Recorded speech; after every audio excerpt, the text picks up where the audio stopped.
7 मई को बजेगा युद्ध वाला सायरन। कैसे होता है, कितनी दूर तक आवाज आएगी, इस पूरे वीडियो के जरिए हम आपको समझाने की कोशिश करेंगे, हर सवाल का जवाब देंगे। अगर 7 मई को अचानक कोई तेज और डरावनी सायरन की आवाज सुने तो घबराएं नहीं। ये कोई आपात स्थिति नहीं है, बल्कि एक मॉक ड्रिल यानी कि युद्ध जैसी स्थिति की तैयारी का अभ्यास है। इस दौरान एक जंग वाला सायरन बजेगा ताकि लोगों को बताया जा सके कि युद्ध या हवाई हमले जैसी स्थिति में क्या करना होता है। 1971 की जंग के बाद ये पहली बार है कि भारत सरकार ने ऐसा मॉक ड्रिल करने के आदेश दिए हैं। ऐसे में आपके लिए ये जानना बेहद जरूरी है कि ये सायरन आखिर होता क्या है, कहां लगाए जाते हैं, इनकी आवाज कैसी होती है, कितनी दूर तक सुनाई देती है और जब ये बजता है तो लोगों को क्या करना चाहिए। यहां पर आपको इन सभी सवालों के जवाब मिल जाएंगे।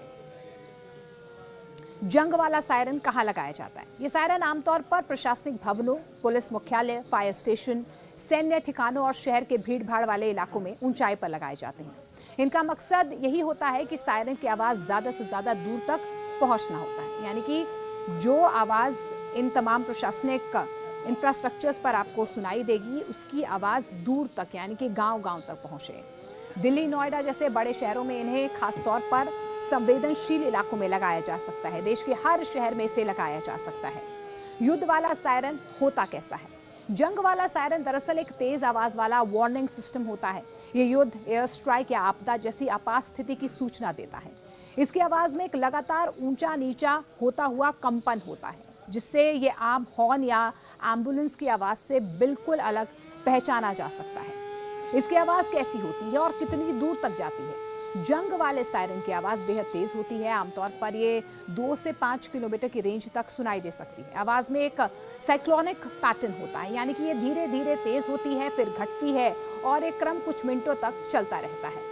एम्बुलेंस का सायरन जहां पर 110-120 डेसिबल की आवाज करता है, वहीं जंग वाला सायरन 120 से 140 डेसिबल की आवाज करता है।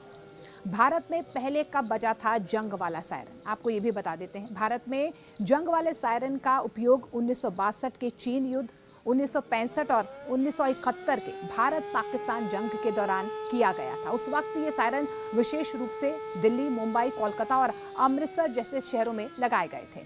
इसके अलावा करगिल युद्ध के दौरान बॉर्डर से लगे इलाकों में इनका उपयोग किया गया था। जब सायरन बजे तो हमको क्या करना चाहिए?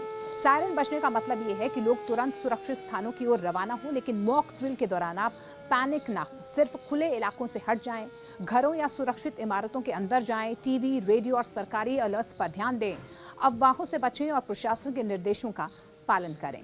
कितनी देर में जगह खाली करनी होती है जब ये सायरन बजता है? असली युद्ध जैसे हालात में पहले सायरन से लेकर 5 से 10 मिनट के अंदर सुरक्षित स्थान तक पहुंचना होता है। यही वजह है कि मॉक ड्रिल की मदद से लोगों को सिखाया जाता है कि कैसे जल्दी और शांतिपूर्वक बाहर निकला जा सके।